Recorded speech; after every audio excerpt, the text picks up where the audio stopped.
Hi there, and welcome to Shapers, Makers, Builders, and Breakers. I'm your host today, Benjamin Shaw. Shapers is the podcast show that brings you African leadership stories in all spheres of society, where we interview exceptional individuals telling us their story.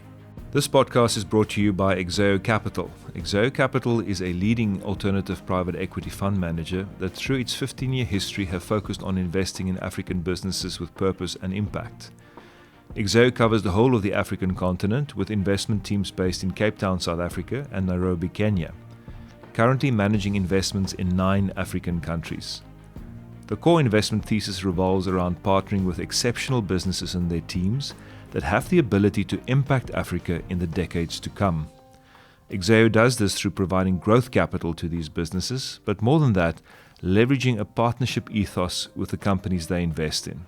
For more information, please have a look at their website, www.exeocapital.com. That is www.exeocapital.com. Since the start of the Shapers podcast, the approach to interviews has remained the same. Engage in peer-to-peer conversations by asking the questions that we would most like the answers to. Today on the show, we chat to Ameil Harikishun, the Finance Thematic Lead of CDKN. As a leading voice in the field of sustainability and resilience in the face of climate change, Ameil shares both technical and practical wisdom on how best for all of us to navigate the acronym of ESG. As with all episodes, this was a conversation full of new ideas and best practice solutions and offered a deep dive into an industry which is growing more relevant by the day. We hope that you will enjoy today's conversation as much as we enjoyed recording it. Without any further delay, let's dive into our next episode of Shapers, Makers, Builders, and Breakers.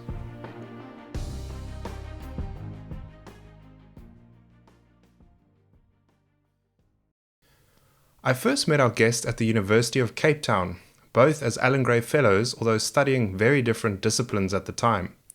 Ameil Harikishun is a trained marine and applied biologist, having travelled extensively and honed his focus into sustainability and climate policy activism. Ameil is the Finance Thematic Lead at Climate and Development Knowledge Network, CDKN.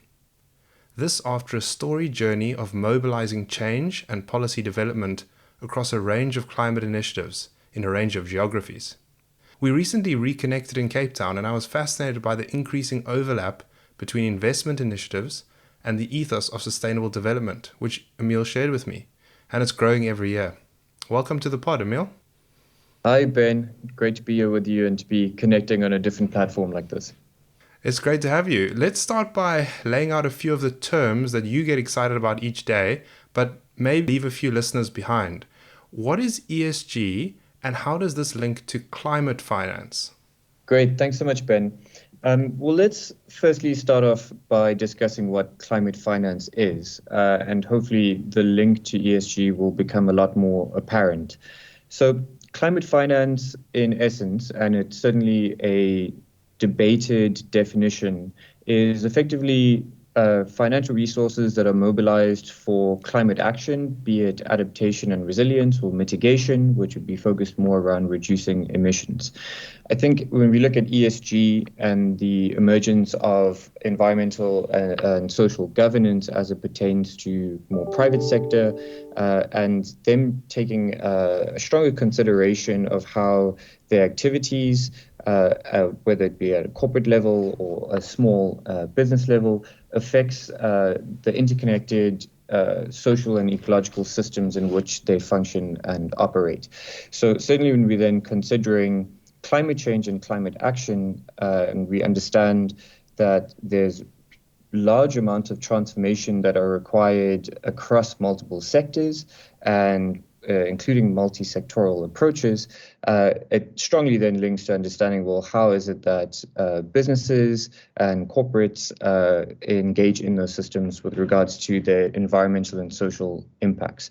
So it's certainly a huge part of understanding the climate finance story. Mm-hmm. Climate finance, of course, goes way beyond, I think, just thinking about private sector, but the strong interplay between understanding public related sources of finance and private sector. And so understanding then how private sector can be mobilized for climate action is an important part of understanding how we mobilize resources for climate action more broadly. So climate action more broadly and climate finance specifically is broader than ESG, or is it a subsection? I think ESG has somewhat emerged from more the corporate space, and climate finance has emerged, I think, in a lot of discussions in the UN agreements and negotiations around climate action. And so the initial impetus for the term climate finance was around what resources do developing countries need, particularly finance, in order for them to achieve and meet their climate change ambitions. I see. And so ESG then, of course, is a big part of understanding the role that private sector may play in mobilizing these resources. Certainly the sheer scale of finance that's needed to realize climate change ambitions far outstretches what public sector can provide. Sure. And so private sector finance and mobilizing private sector to be a part of this climate action journey is a big part of it. But they're strongly related to one another, but I wouldn't necessarily call one a subset of the other. And certainly there's increasingly progressive ideas around ESG and how it relates to climate, particularly as we're starting to see climate shocks and stresses and impacts affecting us, including businesses. So they are also taking a significant look at what the risk uncertainty landscape is with regards to climate. No, that's really helpful. I think a lot of people's first response when people explain the environment, sustainability, to some degree governance, but often people focus on the climate aspect. The first response is, this doesn't work. It's something that we don't understand. It's still too far out. And of course, there's been a tremendous amount of misinformation given by certain portions of media and political campaigns over the years. So let's hone in a little bit about what you do practically. How does the role that you play in climate finance translate for your team and what you do on a daily basis? And what sort of explanation could you give someone, maybe a student, in laying out your role as you perform it? CDKN, the Climate and Development Knowledge Network, in brief, is a knowledge brokering program. So what we mean by that is effectively we have a lot of knowledge about what actions we can be taking to address the climate crisis, but there's a knowledge to action gap in that we have a lot of this knowledge, but how is it actually influencing decision making and action? And so CDKN works then as a knowledge brokering program to understand across a multitude of scales and sectors and stakeholders how we can better put this knowledge into action. So is that knowledge specific to climate impact? What do you refer to when you say knowledge? Sure. So that's a great question, particularly because CDKN works to understand different types of knowledge, different forms of knowledge, whether it be local, traditional, indigenous knowledge, whether we be looking at roles around acting as an intermediary and knowledge translator, and more pushing into the knowledge co-creation and innovation brokering space. And that's quite a bit in terms of to digest simply around what types of knowledge we're using. But we are a climate-focused program, so we're primarily looking at how we can put knowledge around climate action into use. So clients would come to you as a thematic lead. They'd come and ask for information about climate impact, presumably some level of policy. What sort of clients are those, and what kind of work do you do with them in the industry? Sure, thanks, Ben. So probably useful to explain what I mean by CDKN being a program. So CDKN is a donor-funded program. So we're funded by the Canadians and the Dutch. And so it is a discrete program that's actually hosted by South North, which is a not-for-profit company based in Cape Town. Sure. So we don't necessarily have clients per se, but we're structured at different levels. So I sit in the global team.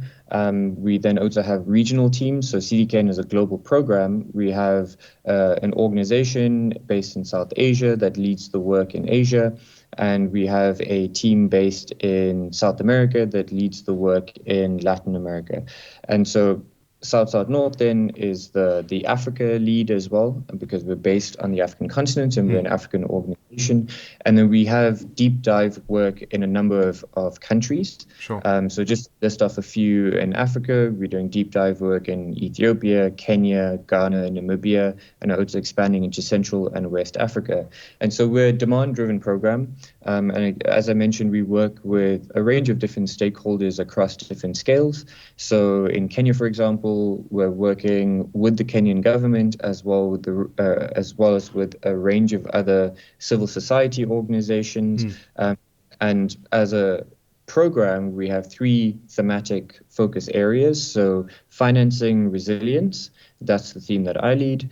Our second theme is on gender equality and social inclusion. And our third theme is on ecosystem-based adaptation. Sure. So we're looking to understand what knowledge there is across these different forms of knowledge and scales and origins of this knowledge and how to put it into use. And part of that is then understanding, what these more innovative or non-traditional stakeholders and partnerships look like in order to get this action into use. Sure. There's a strong element here of equity and inclusion and ensuring that top-down approaches from development practice of the past are not perpetuated into how we address the climate crisis. Well, I mean, what's so fascinating about that is it's all of the same language that investors are grappling with each day. And every week, every month, there are new reports coming out on how mandates for investment are focused on the social impact, the positive upliftment of programs such as yourself, but also through private companies, through action of for-profit companies trying to either address or create sustainable practices. And of course, those companies don't focus as specialists on the areas that you've just covered. You mentioned ecosystem, gender, and climate. Those are all themes that have come up regularly on the pod, and for whom our listeners are sort of quite familiar. Maybe before we go into more of what CDKN does and exactly your role as a finance lead, your journey to get here is quite unique. Let's dive into that. What have you learned? What can you share with us about your worldviews? You've traveled extensively. You've looked at sustainability in various disciplines, from the sea to forestry. What are your takeaways from that journey? And maybe just share a bit about where we started all the way from university to what has led you to this role today. Yeah, sure, Ben. You've mentioned it already. We're both Alan Gray Fellows, but studied quite different things. So my background is in marine biology and applied biology, or conservation, and I also have a master's in ecological economics. When I was making a transition out of academia and wanted to get more involved in understanding the policy and human dimensions of climate action, I found myself working in climate finance somehow. It was an internship I did a long time ago, and I was one of the oddballs because I was studying ecology but was in an entrepreneurship program. And I think at the time I never necessarily saw myself being particularly interested in finance or investment, and really started my journey at university wanting to become a marine conservationist and trying to understand how we utilize and manage our marine resources sustainably. And so that's always been, I think, a very strong element of what motivated me. When I started working in climate finance, it really surprised me how interesting I found it, because I realized that it's ultimately where the rubber hits the road with whether we can take urgent and transformative climate action. And Ameil, sorry, just to sort of define that for us, when you speak of climate finance and taking action, is that policy? Is that fundraising? Is that initiatives formed by public sector? What do you mean by that? Sure. So again, I think something that might be useful for listeners to understand is Many of you would have heard of the Paris Agreement, which is the major climate agreement with the United Nations Framework Convention on Climate Change. Effectively, Yes. every country in the world has signed up to this agreement. Under this agreement, every country develops what we call a nationally determined contribution, or an NDC. And that NDC is effectively the country saying, this is our climate ambition. These are actions we need to take in mitigation. Mitigation, again, being the reduction of emissions. Often it's easy to think about that in terms of reducing your emissions from energy production, transport. And that's carbon emissions. Carbon emissions or Right. CO2 equivalent, because there's a number of different greenhouse gases. And it'll also articulate as well what your adaptation and resilience goals and roadmap is effectively. So Sure. these NDCs, which are produced by both developed countries as well as developing countries, then articulate financing needs. And within those NDCs, there can also be a range of other priorities, including then private sector as well. So those NDCs, they filter through from the Paris Agreement, and then they have certain requirements or objectives that are spun out into financing needs, public sector, private sector. Yes, exactly. So effectively, every country determines their own contribution. Right. So you can almost see it as countries putting forward what they are contributing with regards to achieving the Paris Agreement. Okay. So the wording in the Paris Agreement is quite interesting. So it talks about climate change as a common but differentiated, a common challenge with differentiated responsibility, recognizing that many countries have not necessarily been historically responsible for the emissions that are now causing climate crisis that we are experiencing, but recognizing as well that we need to transform our development pathways and economic pathways to be low emission and climate adaptive and resilient. So we have this common responsibility. It's something that will affect every country in the world. But how do we then appropriately determine how each country is to take action? So it's something that is what the Paris Agreement refers to as like a ratchet mechanism for ambition. So NDCs are then resubmitted every 5 years, and then there's something called a global stock take, which then happens as well along similar time periods to then take stock on how we're progressing towards the Paris Agreement. So Ameil, that Paris Agreement, which obviously filters down into each of these countries' contributions, that's sort of the mothership, so to speak. You've been contributing to that in various forms and profiles and in various jobs and parts of different organizations. Would you mind walking us through what that looks like, and maybe take a step back from the science of it and explain what impact it's trying to have on the world? So what is the climate crisis in your words, and what are we trying to resolve through these agreements? I think probably the simplest way and maybe a key takeaway message is the level of global warming that the Paris Agreement has set as a goal. So based on climate models and our understanding of those models and the projections, is that in order to avert the worst impacts of climate change, we are trying to limit global warming to 2 degrees Celsius. That means what period is that? That's we're trying to limit it to that as in like total. the max. Sure. Yes. So effectively, when we talk about NDCs, we talk about the Paris Agreement. It's how are countries actually trying to achieve limiting global warming to 2 degrees Celsius. There you'll hear 1.5 degrees Celsius thrown around as well. So within the wording of the Paris Agreement, it's countries committing to keeping global warming to 2 degrees Celsius with the ambition to keep it to 1.5 degrees Celsius.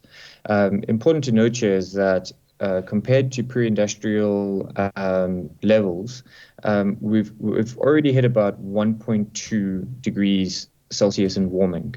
And so you'll often see slogans, and particularly around November when the big UN climate meeting happens, Yep.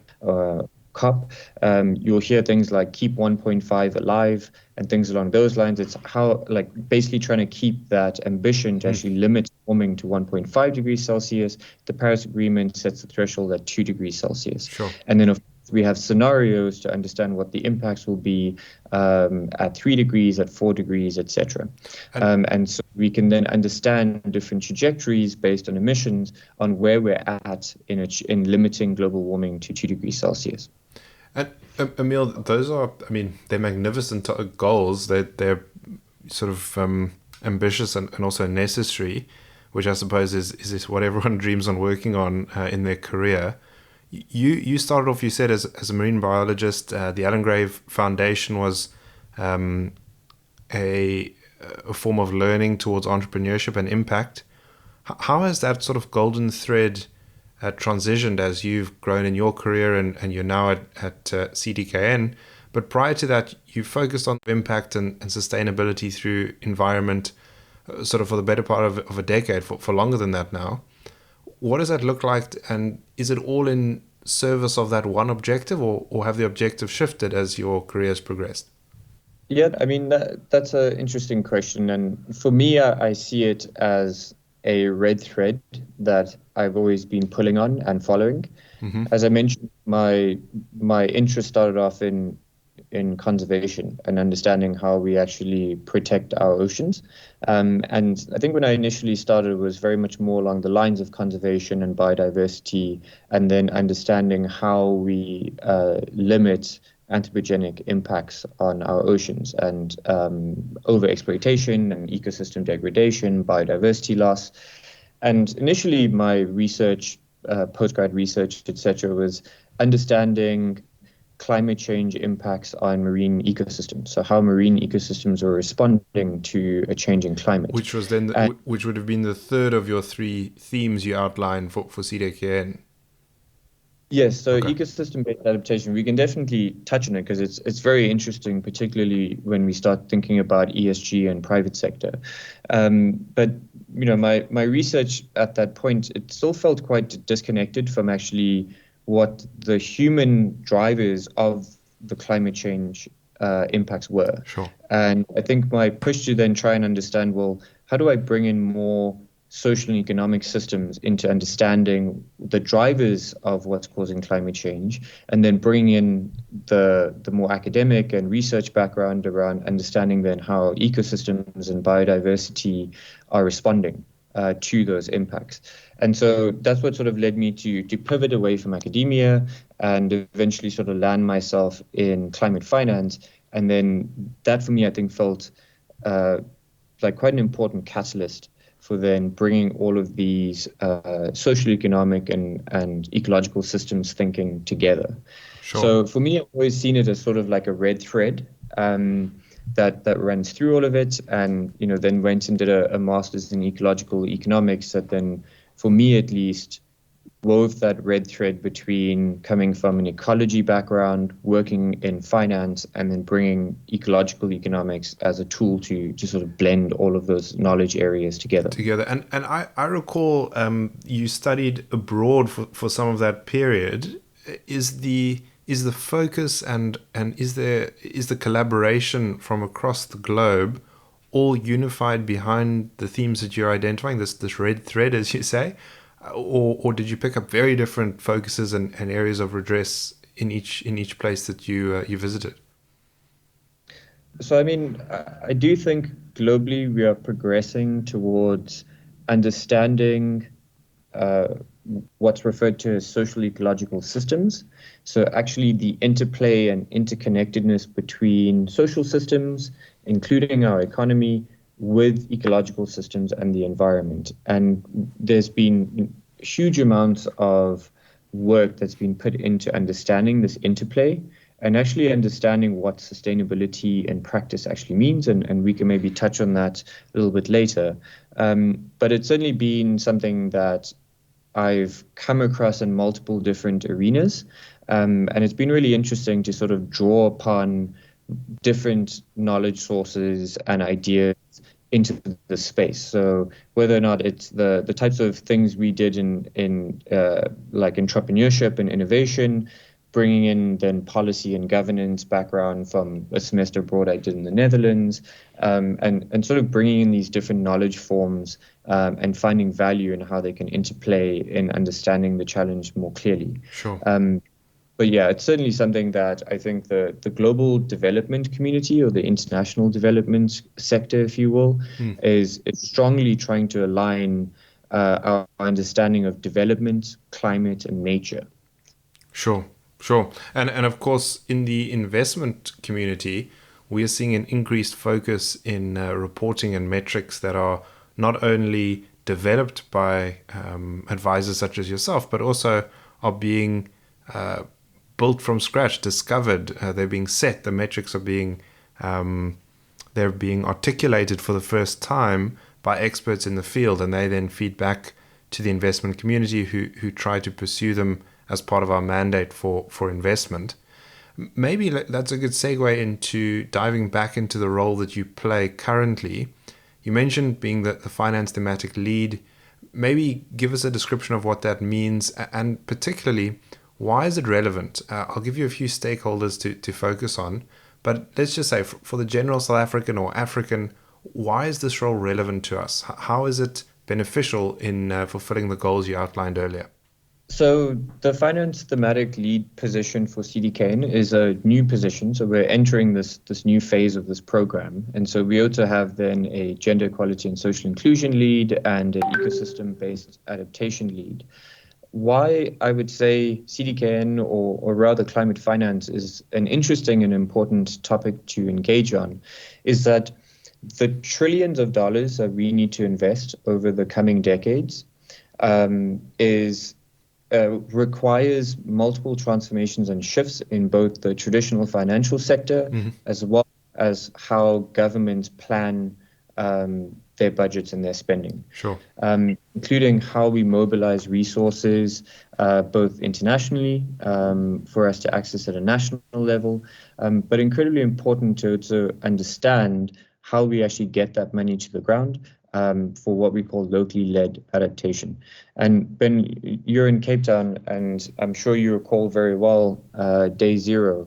That was where we almost ran out of water, drinking water, from lack of rainfall for several consecutive years. Yes, exactly. And that was a estimated 1 in 400 year return drought. And so what we can expect with climate impacts is that there will be, and this is not necessarily specific just to South Africa, but we'll have variable different impacts and climate hazards and risks in different parts of the world, and in different localities. But we can expect to see more extreme and variable weather. And so that's just one element of it.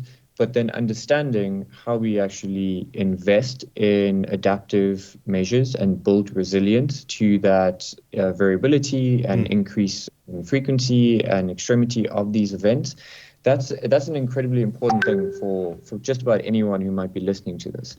And Ameil, sorry, just to break your word there, it's interesting not just then to the typical South African, but also it must be of interest or of vital importance to policymakers, and you mentioned public sector planning for the future, being able to accommodate these changes in weather pattern and in climate and these increasingly common black swan events. Is that right? Yeah, so it's certainly about, I think, understanding or at least having a pathway to projecting and understanding what these changes will look like. Okay. But I think more broadly than that as well, it's and there's a lot of research behind this, and so I'll be quite summarized in how I explain it. Sure. But understanding that there will be differentiated impacts of climate based on based on existing inequalities and inequities. And so that is incredibly important in the South African context, of course, where in Cape Town, for example, we saw that the most impacted households from that severe drought were the poorest households, in Cape Town. So it lends to then a strong policy lens and and strongly understanding then this differentiated impact of climate. We also know from research and evidence that women and children are disproportionately impacted by climate change. Sure. We understand that there's numerous gender equality and equity dimensions that may vary with sociocultural nuance and context, et cetera, et cetera. So I think for me, that's something that makes climate change very exciting, is that it really does touch upon almost every aspect of society and our economy, our financial system, but also the actions we take to address the climate crisis will also strongly be based in the context of respective sociocultural norms and understandings. So it just leads to a lot of very interesting dimensions to consider. Sure. That has kept me at on my learning edge, if you will. Yeah, I mean, that's fascinating, because you're quite right in identifying it as the nexus through which or from which the impact into other aspects of sustainability, and we mentioned ESG earlier, the other aspects of that all take their lead from how climate impacts the various aspects that people focus on. But perhaps let's speak more broadly then than just policymakers. We spoke already about investors, but you've also got entrepreneurs and business executives looking at these trends, looking at the capital going into them and the policies that are changing. Do you get a chance to work directly with business at all? What are their takeaways or implications from the work that you do? So I mentioned adaptation and resilience and mitigation. So I specifically focus on the adaptation and resilience side of climate action. And so and I think the pandemic is a really interesting case study to understand long-term business resilience. So we had this very acute, widespread shock to the global economy that affected everyone's day-to-day life, but of course affected every business, whether you are micro, small or medium enterprise or large multinational company. And so we saw how the rippling effect of that shock affected everything from our food systems and value chains all the way down to our social protection and people's livelihoods, whether they be subsistence farmers or the CEO of a commercial bank. Sure. So I think it's incredibly important to sort of draw these understandings between how adaptation and resilience investment works with different stakeholders and what their framing or context or sense of value is. So I'll give you an example.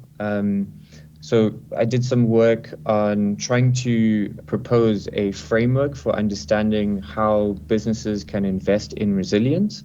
And again here, and I'll try not to make this too complicated, but there is a difference between adaptation and resilience. So resilience is looking sort of more broadly than just the discrete climate shocks that you might be facing. It requires you to have more of a systems thinking approach and situating yourself and your business practice, etc., in the broader system in which you operate. And so, yeah, with the pandemic, I think it really brought into focus how interconnected businesses are, value chains, and seeing how businesses that were more easily able to adapt or transform, etc., survived, and others didn't. Sure. Because they weren't able to pivot their business practices or augment their value chain, etc., and they failed. And so I think, engaging on trying to create this framework for helping private sector understand how to invest in resilience. And again, adaptation then being like, okay, a business can be like, drought is a severe potential impact in our area of operation, and maybe you can take discrete measures to understand how you can mitigate the impacts of a severe drought. But if you're looking at resilience, it's a bit broader than that, and we can sort of get into the resilience science of it all if you want to a little bit. But in terms of some of the day-to-day work I'm doing is also trying to broaden that understanding.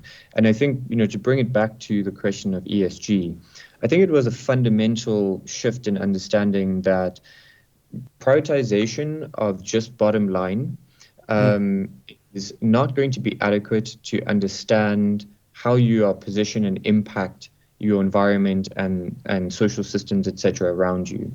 That ethical business practice, but what is increasingly becoming more regulated and mandated, is to be able to account for what those impacts are, and to also go beyond just trying to do no harm, but to also actively seek to do good. Yes. And I think that's sort of the wave that we're seeing a lot now, as you get major investment firms and private and commercial actors starting to commit to being more climate responsible, Yes. but also more nature responsible and being more socially responsible.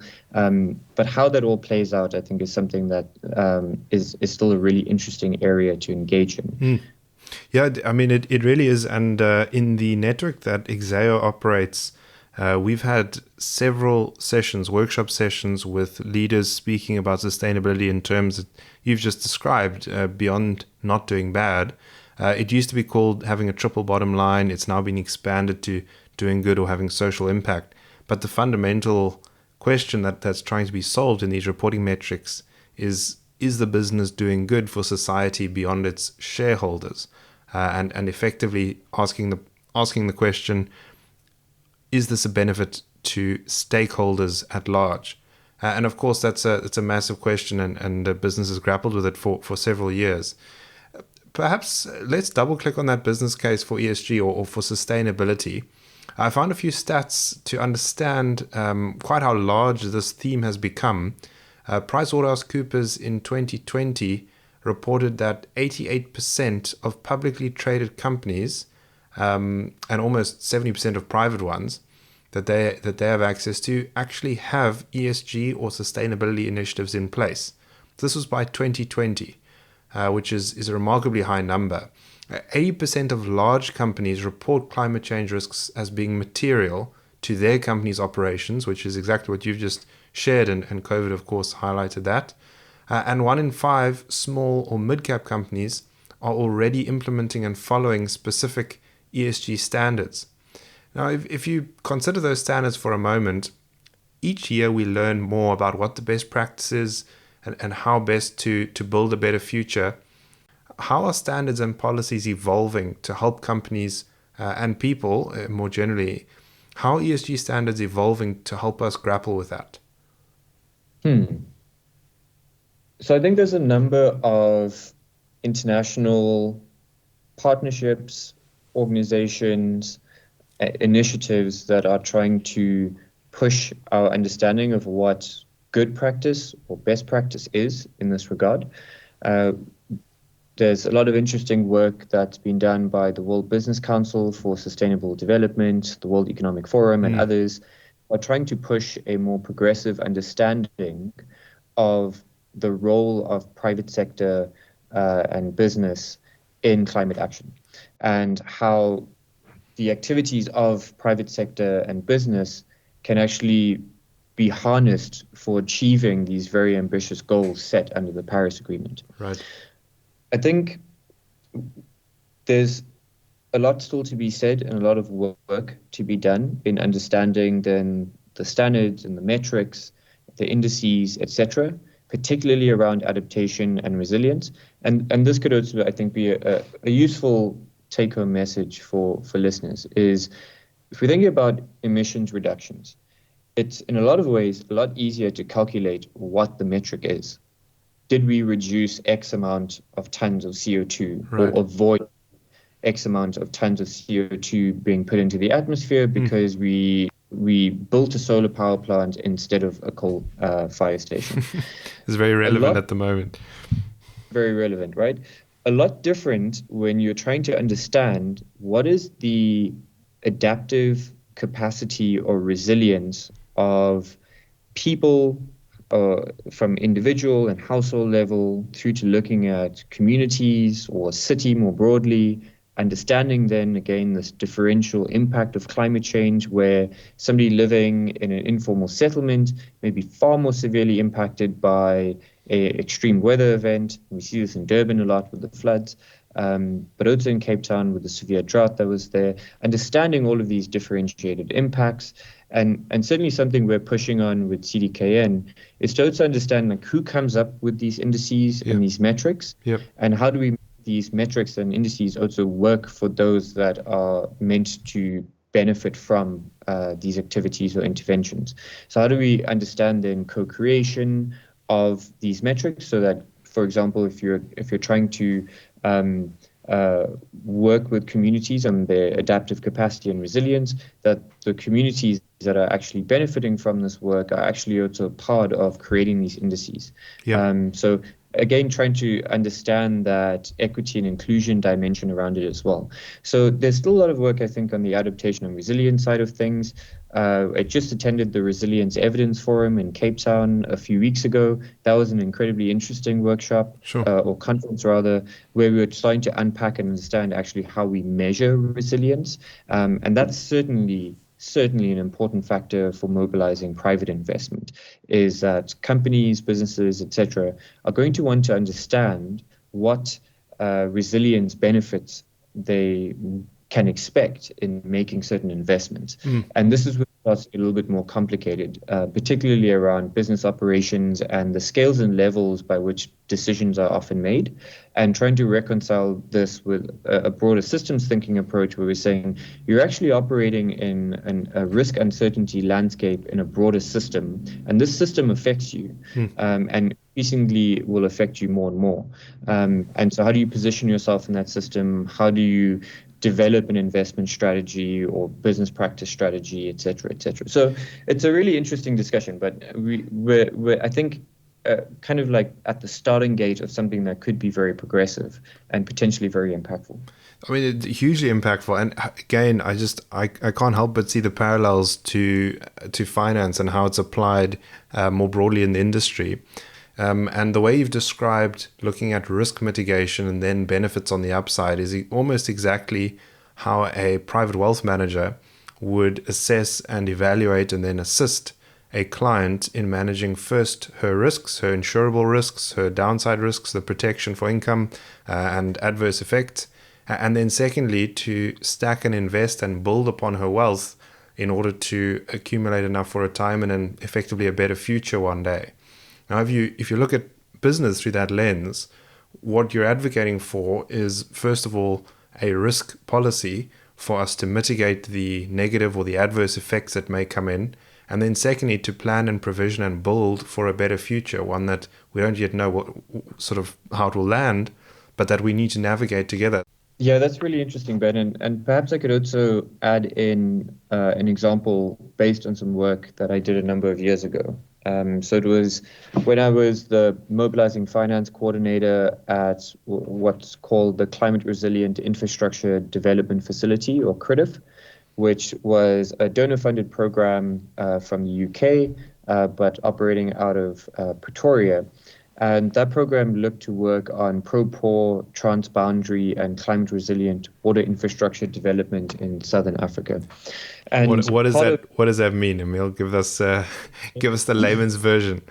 Yeah, so I mean, effectively, transboundary water refers to large water catchments and river basins that cross over multiple countries. And so you can imagine then a country damming the water on one side, affects other countries downstream. And so there's kind of a huge area for cooperation around transboundary water resource management.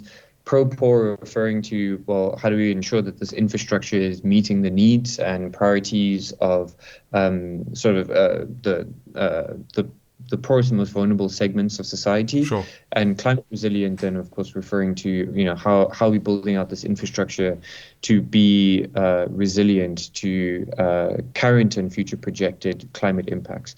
So it was a really interesting program to work on. So I think a useful example based on some work that CRIDIF was doing was working with a large multinational agriculture company that operates in widely across Southern Africa, and working with them to understand how they manage flood risk.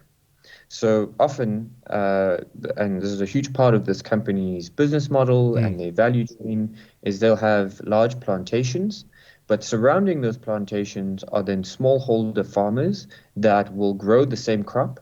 And sell that crop to this multinational company.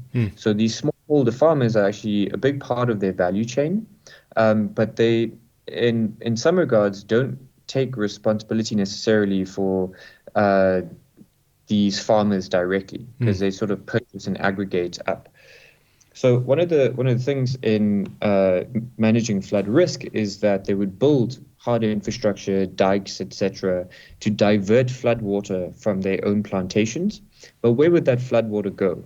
It would effectively inundate and flood the smallholder farmers around these larger plantations. Right.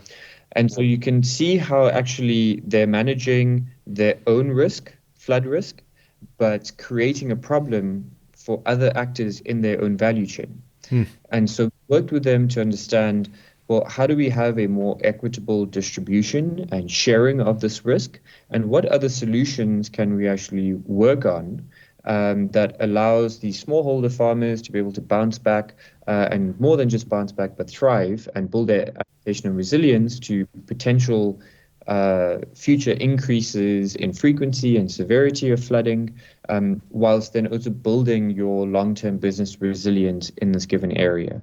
And so we worked on different infrastructure options, so different scenarios that may allow their plantations to partially flood, ways in which to divert that water into natural lakes, etc.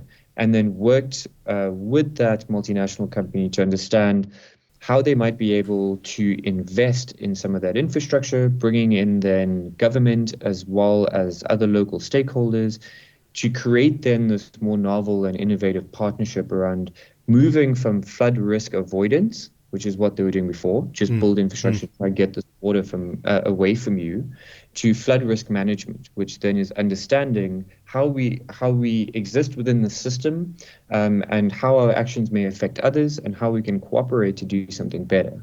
And so I think that's it's an example of the role that knowledge brokers can also play in this, and the role that I play as the Finance Thematic Lead is to understand then how we could mobilize private investment for something that will be massively socially beneficial, but is also speaking to the business priorities and long-term business sustainability and resilience of this big company. Yep. And so this company has a footprint all across Southern Africa and operates in most of the Southern African countries. So you can see how that paradigm shift in managing this risk can actually have multiple benefits for the stakeholders in that given system. I mean, it's a great example. And what's interesting about what you've said is not only can a multinational improve its own practices, but by doing so, that ecosystem is improved, it's benefited. And of course, they're not the experts. They're able to rely on someone like yourself. Now, in some circles, there's quite a strong belief that market forces sort out negative or unhelpful corporate behavior.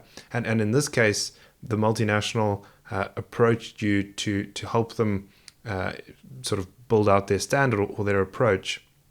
How do you see that? Is that an increasingly common request? Do you find a lot of resistance from the private sector?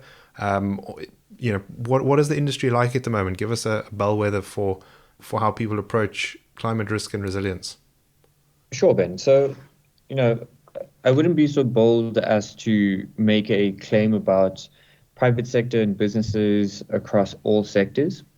I think there's certainly a growing international engagement amongst numerous large private sector players, including the likes of BlackRock, etc., around taking a stronger stance on climate change.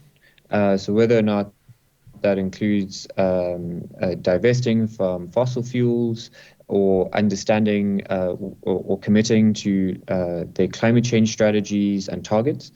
We're certainly seeing a lot of those discussions taking place. And when I attend the UN climate meeting, increasingly we're starting to see more and more private sector stakeholders there, including institutional investors, such as your insurance and pension funds, as well as a growing list of both international and regional and domestic commercial banks, et cetera, et cetera. So we're starting to see more and more of those stakeholders engaging in the international forum. And certainly, I think many companies are trying to understand what the risk as well as opportunity that climate change presents to them and their business Right. practices.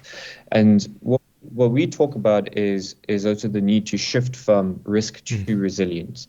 So I think it's and you mentioned this earlier, but it's very normal for whether it's a fund manager or just somebody in their day-to-day business activities to understand risk. But I think where we're trying to also steer the direction of this is actually trying to understand resilience, because it'll also push you beyond just understanding discrete risks, because you're now looking at a broader system that you're operating within. But that's incredibly difficult in practice, because saying to somebody that they should invest in something that potentially has benefits for a range of other stakeholders as well as them, but then who else is also investing in that, and why am I investing in it?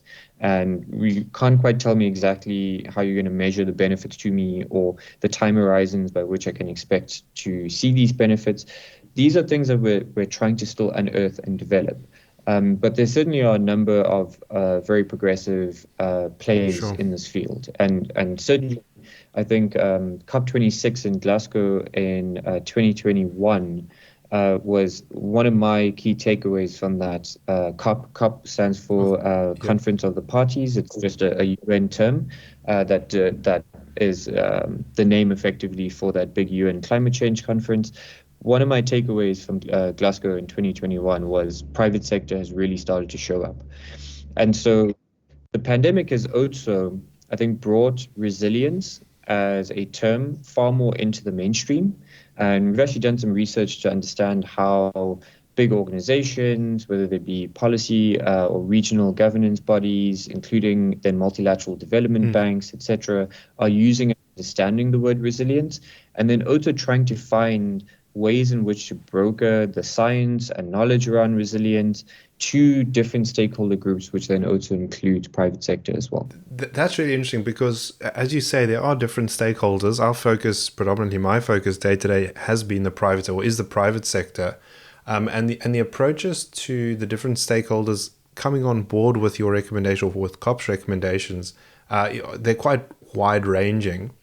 McKinsey reports that ESG propositions return a positive ROE of up to 63% of the time, which means that right across the industry, initiatives that are being undertaken under the advice from people like yourself, from COP, from policy, is not just good for the environment, it's good for business. Deloitte also noted that ESG mandated assets are predicted to make up more than half of the professionally managed funds. So fund investors are being increasingly incentivized to invest into ESG assets that are being managed under the policies and guidance of systems like you've just described. What is the opportunity here for asset management houses, for private equity portfolios to really take on board advice from people like yourself? How would the industry get on board with the suggestions that you make? I think first and foremost is to understand the climate action context within the given country or sector in which you are investing. I think that's an interesting and useful first step. And do you mean by saying that the investment house, should they be looking at their immediate environment, or is it the provider of capital at a mandate level, what we would call a limited partner? Is it them dictating down to the management of the fund, these are the required outcomes that I desire? Sure. So I've seen interesting approaches and things that are being piloted. I'm not sure I'd necessarily house the responsibility with just one stakeholder, Okay. but again, understanding how it relates to the practices and activities across various different stakeholders. So my approach to understanding the transformations that are needed in both the development and climate finance architecture globally, as well as talking not just about finance for resilience, but making the financial sector resilient, is then understanding what actions can be taken by a whole host of different stakeholders. But I'll give you maybe an example from a Dutch commercial bank and this is in the water sector, where they were piloting a credit line that was linked to then more ESG related indicators. So what that potentially does is it takes ESG out of the purview, say, of a risk committee to being within the purview of like the CFO of a company or a stakeholder trying to access finance from this commercial bank. Because then your ability to access this finance is then also linked to how you're performing against these different indicators. And so they were piloting this approach to actually see if instead of again making it a part of what we call like environmental and social safeguards and risk analysis, that it's actually a condition for how you access this funding or finance rather. So there's certainly a number of different approaches that stakeholders can take in order to understand how this may relate to them and the strategic and investment and business decisions that they make. Oh, that's really helpful. And I think it's a big challenge for not just private, but across all stakeholder groups. It's a challenge for how best to take the information you can provide and then apply it in a way that all stakeholders reap a benefit across the value chain. Let me ask something a bit different. I certainly, I believe in the importance of doing good through business. It's a tool of great power for collective purpose and for achievement.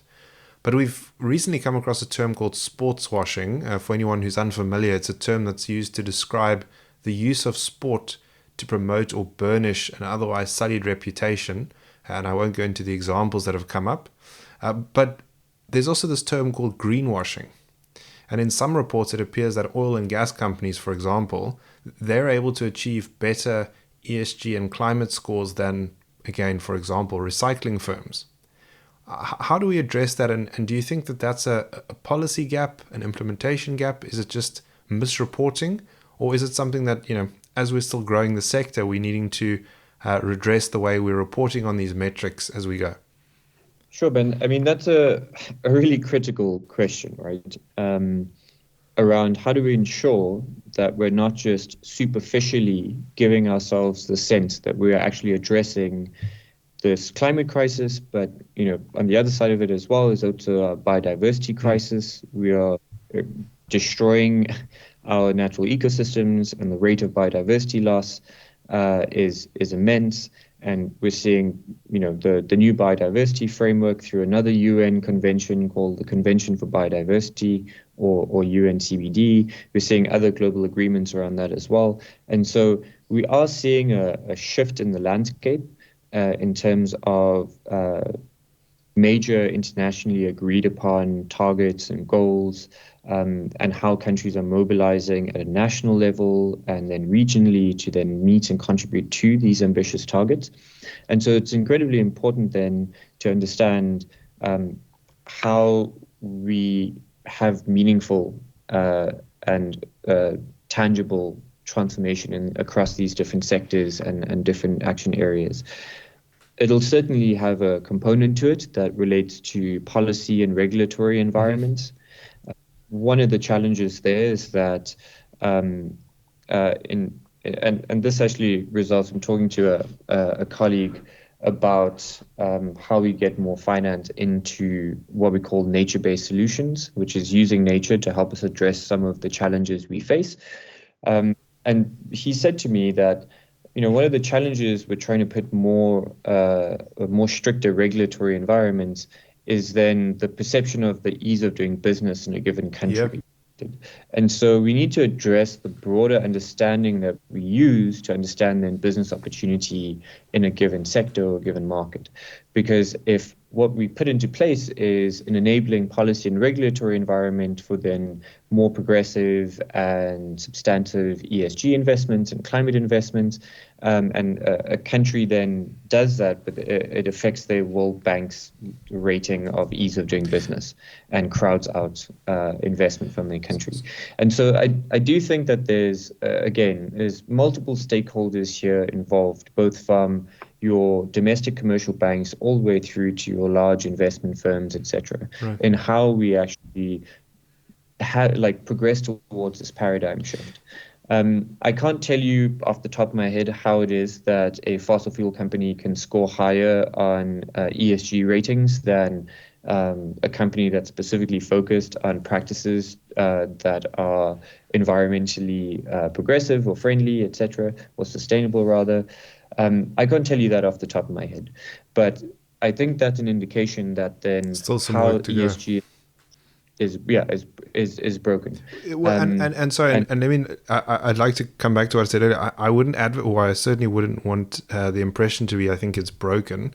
I think what it really indicates is that we are still progressing to the point that it's fairly equitably and clearly understood and applied. So I think that we've made great strides in some areas, but it sounds like even for what you're saying, there are others that aren't quite tracking to what sort of makes common sense. yeah, exactly. And yeah, I think the fundamentally private sector businesses, etc., have a major role to play in achieving the global goals that we have set around addressing the climate crisis through the Paris Agreement. We know that. And we will not be able to achieve those goals if we aren't able to foster an enabling environment for this paradigm shift. And so there will certainly be companies that resist this change. And I don't use the word transformation lightly. It really is a fundamental transformation that is required across many sectors and industries. And it's incredibly difficult to understand how we move this very large ship forward, or how we change its direction. Right. I think we have to be real about what the incentives are to resist this change, and then understand how we incentivize or change incentives, whether that relates to changing subsidies, whether that relates to creating policy, enabling policy and regulatory environments, or early starter incentives for companies that maybe transition to different practices or invest in newly formed sectors. Multiple different approaches that can be used. Yep. But it's still a risk that greenwashing is real. But it's getting more nuanced than just that. It's now climate washing, it's resilience washing, it's etc. Nature washing. Yeah, I think that what is interesting is that the implementation of better policy and reporting is going a long way to solving it. We're working with a company that has developed supply chain management for its coffee beans. And so because at the investor level, there's pressure on them to report sustainable practices, they've now gone back in their value chain, helped their suppliers, their wholesalers, even their growers to develop sustainable practices, to be transparent in how they report, to engage with environment and gender equality throughout the entirety of the process. Now, that would never have happened 5-10 years ago, and an improvement in that level of reporting and detail and approach, I think will go a long way to removing this perception that there is a risk of greenwashing in future. I guess it's going to be one for us to watch over the next few years, as we as this movement gains traction. Now, not all of our listeners are in a position to affect private sector change. Maybe give us a snapshot of or a bit of advice to the consumer. What does South Africa do to help our climate change, help our climate resilience? Are there any daily habits or realities that you could share with us, either for us specifically or general to the rest of the world? So I'm not going to necessarily, run through a list of, ways in which you can recycle better, or like impact of your diet or water usage, but maybe a few practical questions that listeners can actually ask themselves. So many people who are listening to probably this podcast in particular will every month or every year be investing into their retirement annuity or into their financial security in the future. Is ask your financial advisor or whomever you deal with, where you are investing into your retirement annuity, ask them what that portfolio looks like. One of the challenging things in South Africa is that we don't necessarily have enough investments that we can drive finance into, but it's sort of a chicken and an egg scenario as well. When I was talking to my financial advisor just last week, and we were talking about where my money that I put into my retirement annuity every month goes into, is actually understanding, well, that there is a green portfolio that I can choose to put my money into.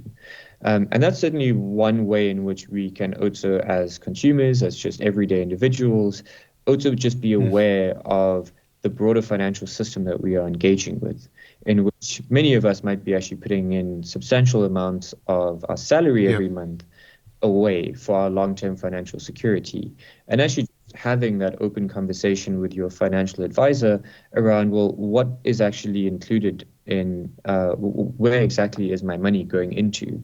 And at least for now, it may be difficult to completely ensure that your money is not going towards any investments in fossil fuels or shares of companies that operate in that sector. But these are certainly conversations that we can start having, just to keep it focused on finance, I think. And I don't think we should downplay the role that civil society and everyday consumers play in the day-to-day decisions and what we choose to spend our money on, which companies we choose to support.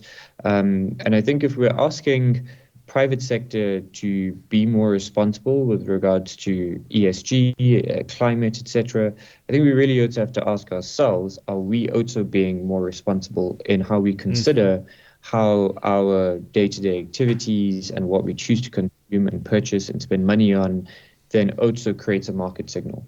And so it is important to, and again, it's coming across like understanding this challenge from different scales and different stakeholders. We live in South Africa. We have a reality here that for a large percentage of our population, they're going to choose the thing that they can afford. And so it's certainly not putting the blame on everyday South Africans or consumers.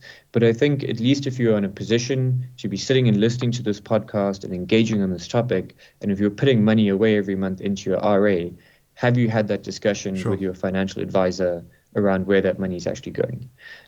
Because that also creates the impetus then, if there's a demand signal, to be like, there's more and more demand for people wanting to put their retirement funds away into greener portfolios of investment. And Ben, you can probably speak a lot more eloquently to that. It creates the impetus for then more and more of those opportunities and finance those types of investments. Yeah, and as I mentioned earlier, you're seeing a majority now of funds under management going towards ESG. So certainly that market signal is taking root.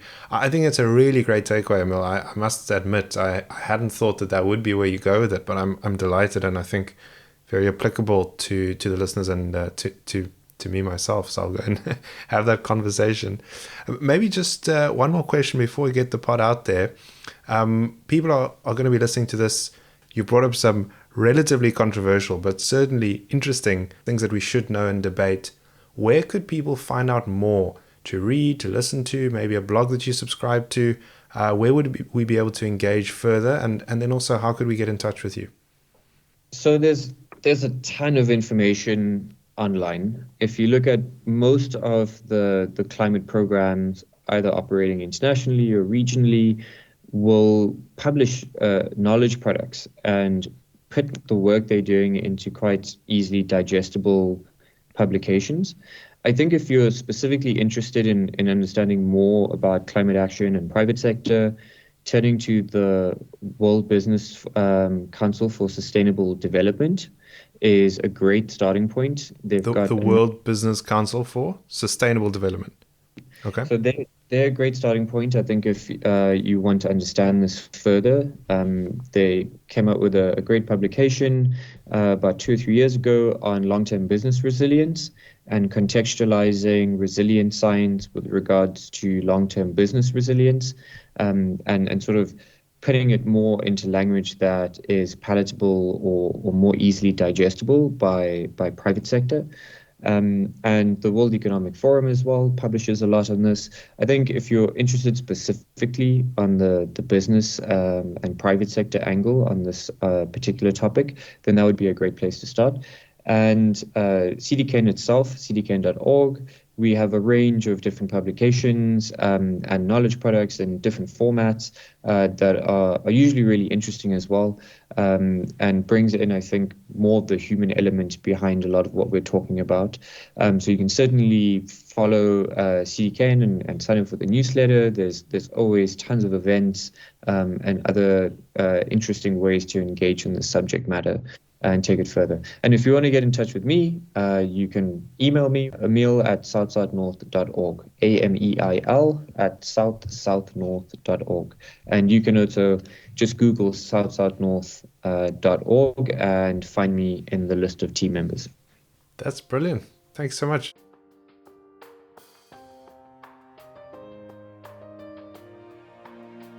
Thank you for listening to this episode of Shapers, Makers, Builders and Breakers. We trust that you've been encouraged by what you've just heard. Subscribe to future episodes and find out more about us at shaperspodcast.co.za. That is shaperspodcast.co.za. Well, that's right. Don't forget to subscribe for new episodes and other content. And remember, share any feedback with us. We'd love to hear from you. Find me on Twitter at b_d_shaw or via email. We look forward to your company the next time on Shapers, Makers, Builders and Breakers. Until that time, cheers, bye-bye.